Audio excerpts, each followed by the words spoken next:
Good Monday morning. Hope everybody had a great weekend. You know, got my special guest again, the boss, the one in charge normally all the time anyway.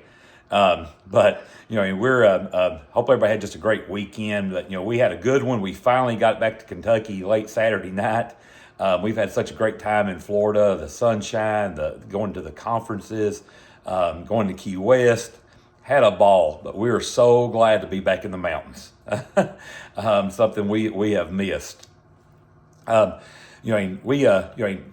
past week, it's like that, we were in the Pure Water Technology, the Quench conference, and it's really exciting. We're on a dinner cruise, and they was giving out the awards, and we won Rookie of the Year.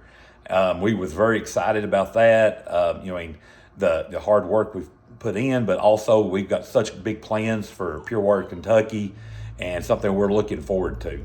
And just continue as we to look forward for the post for that. Renee's working on trying to get that right picture, get it taken care of. But in this past couple weeks, we have been in a car for probably 50 plus hours driving.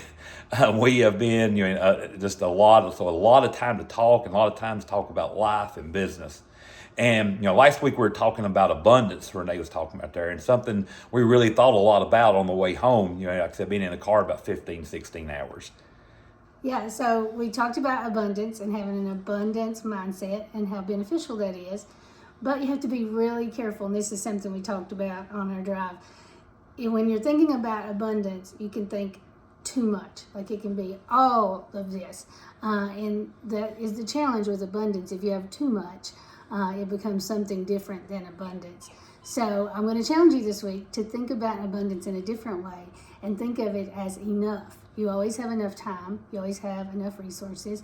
You always have the right employees to do what you need to do. And so in order to think about this, Earl and I were talking about it, and it is more of simple abundance. So in order to have more, to have enough, sometimes you have to simplify. So I'm going to challenge you this week to think about what can you simplify and have more abundance in your life. Have a great week. So everybody continue thinking about that, working toward that, and we'll see y'all next week. And I hope everybody's just a blessed and wonderful week, and back at it and get back to work and try to make things happen. So everybody have just a blessed and wonderful week, and continue saying a prayer for my mom and our family. She goes back for another chemo treatment this morning, so we're heading over there. But just continue keeping her in your prayers, and everybody have just a great one.